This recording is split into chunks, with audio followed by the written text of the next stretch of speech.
Introduction. I'm going to kind of jump into it because I think we have some cases to go to, which will probably be more interesting than anything I have to say. But I do want to say I have no disclosures. Publication was made possible by the SAMHSA grant. I did share 3 cases, which we'll get into at the end of the cases we discuss. But the objectives that I wanted to try to address today was, number 1, describing this multidimensional model of the sociopsychobiologic model of addiction, and how it's a flipped model from how we typically deal with substance use disorders, and then identify some social determinants of health that affect women with substance use, both risk factors for substance use and also specific social determinants of health in pregnancy. And then using this model, start to formulate a way in which we can address people's substance use. So why do we care about models? This slide and the next couple are from the pain and addiction slide from the Arizona Department of Health.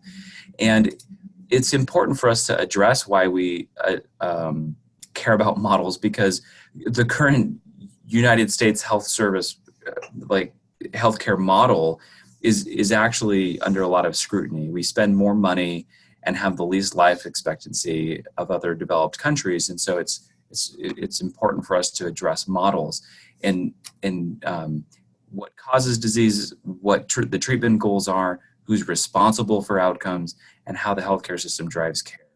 And for a long time, our healthcare system has been built off of the biomedical model, which is taught in medical schools and really has its root in reductionism, which is the find it, fix it.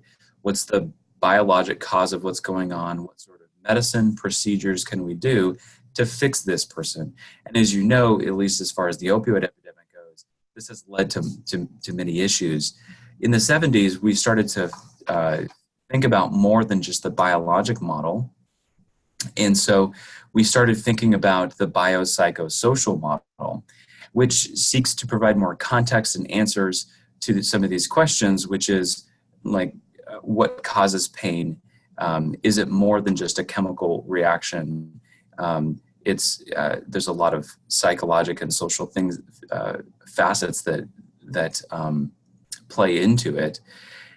However, the biopsychosocial model often has overemphasized the biologic and underemphasized the psychosocial. And so this new idea, which is emerging and highlighted in the Arizona Pain and Addiction curriculum, is a focus on a sociopsychobiologic model, which is to treat and focus not just on the biologic, but the whole person. It's a bit of a flipped model where we take into consideration the social aspects of people's pain and addiction, the psychological aspects and vulnerabilities that occur and that need to be addressed during treatment, as well as the biologic aspects. And so this is kind of the model that we go off of these days.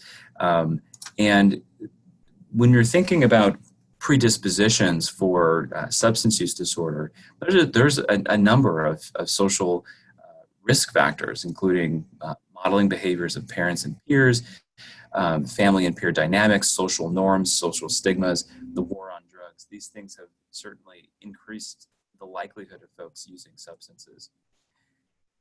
When we think about the psychologic aspects, there's emotional distress, adverse childhood events that increase likelihood of drug consumption later in life, both impulsivity, compulsivity, positive and negative reinforcement, mental health conditions, coping skills, survival reflexes are all risk factors for substance use. And then, of course, the biologic. Here's a little organic chemistry model of heroin, diacetyl morphine. But and I bring that up because of the fact that our bodies have created receptors that exogenous substances play on quite well, and so just the neurobiology of these substances really lends itself to a learned and addicted state and continued use. Of course, there's genetics, which twin studies have shown like about a 40 to 60% addiction risk is due to genetic predisposition alone. And then, of course, developmental processes, and then when you're talking about pain, nociceptive processes. So there's all these risk factors that we have, and it's really important to address all of these when treating both pain and addiction. I like this study. This is a nice study out of Western Canada in an Aboriginal tribe where they tried to determine some social determinants of health of women who use substances. And these women in 3 different interviews mapped out what was important to them. And they mapped it out on these different concentric rings that are surrounding the woman here in the picture. And I thought it was great, and I'd like to show that, these are the things that women who are pregnant using substances care about. These are the driving factors for their life and their recovery. And you see close in, it's things like forgiveness, family, culture, future dreams, hope, partner support. There's all these things that play a role in their recovery and also their use. The next concentric ring is treatment, methadone, inner strength, housing, family support, and then last of all are things that have also played a role in their use and maybe have been negative impacts from their use that have driven their recovery at times, bad outcomes such as being jailed, parents drinking, sexual abuse, trauma, drugs, alcohol, violence, physical abuse, numbing pain, sex work, racism, things like this. So this is from the voice of patients. And granted, it is a cultural selection of Aboriginal women in Western Canada, but I think a lot of these social determinants of health ring true for all women who are using substances. This is a study out of Healthy People 2020, where it looked at different social determinants of health, both in economic and education, social community, health and healthcare, neighborhood and environment. And we see things like poverty playing a role in women's health while pregnant. Graduation, education, housing is huge. I always tell my patients and residents and fellows that we can give people enough methadone or buprenorphine to keep someone and stop use. But if someone's living under a bridge with a partner who's using, there's no amount of morphine or methadone that's going to overcome that social situation. And so we have to be mindful of all these things. When we're doing our assessments for social, we want to be taking a good sex and gender history and sexual preference history, talking about cultural norms, beliefs, and values, and parenting, family history, housing, transportation. If they have any legal issues, we should be advocates for drug policy reform in our country, and taking a spiritual and religion history, which might play a huge role in how people are entering into recovery and which services they do. This is a sample screening tool of social determinants of health, and I like how it includes food insecurity as well, from ACOG, which is opinion 729 and is listed in my references. But it's a good place to start if you're not already asking about these things. Psychologic, which I won't get into too much, but certainly be screening for depression and anxiety. Here's the PHQ-2, which is a common screening score. And then, of course, just a good medical and developmental screening, where we delve into their medical history, obstetrical history, their substance use history. I like to add access to medical care. Where do they live? What sort of transportation do they have to get to their OB appointments and their substance use appointments? Because the distance between their provider and their home directly impacts their recovery rates. And then in this population, we want to make sure we're adding to our prenatal labs bloodborne pathogen screening, so adding on hepatitis C and tuberculosis, where we may not always be doing that in our prenatal labs. This is just kind of a quick, reminder in our sociobiologic assessment to ask about readiness to change. And then lastly, just kind of how do we fit all these things into a recovery plan? And the first question is, what is recovery? There's a spectrum of recovery, from people using substances to complete sobriety. And a lot of our interventions are focused on sobriety. They're focused on the biologic model of addiction, which is methadone, buprenorphine, some counseling.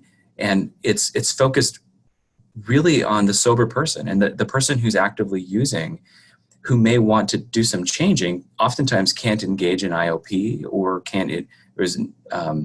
felt really nervous to engage in OB care because they're still actively using. And I would propose that the sociobiologic approach to pain lends us an opportunity to engage patients across the spectrum of where their goals lie. And any positive change is good and can drive further change. And maybe further change is not the person's goal. Maybe they just want to stop injecting. Maybe they just want to have a healthy pregnancy and keep smoking pot.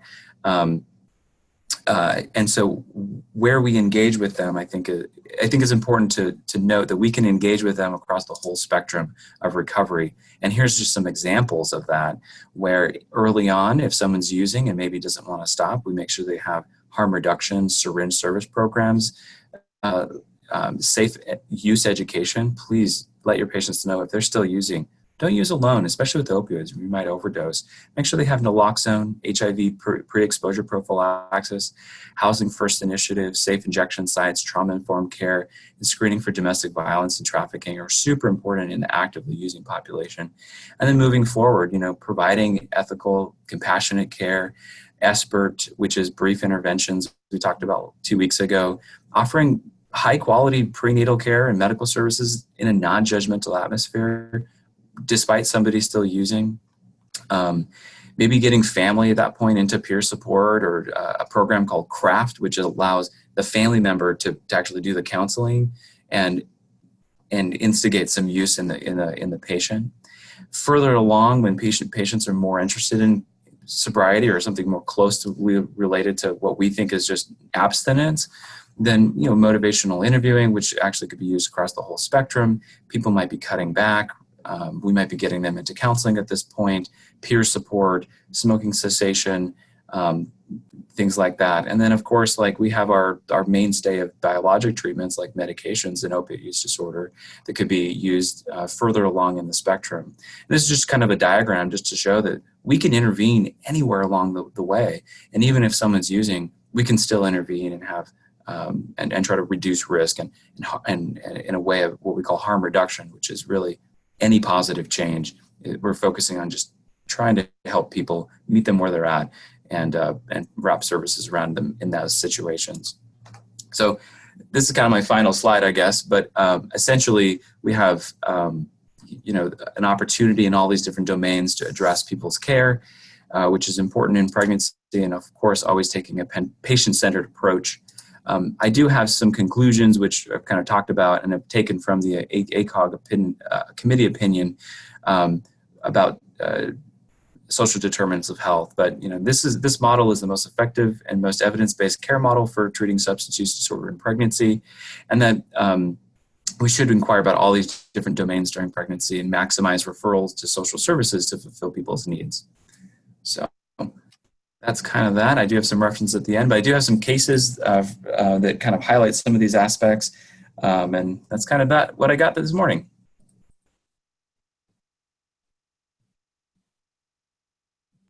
Thank you, Dr. Peterson. That was amazing. We're going to just stop the recording for the videos here.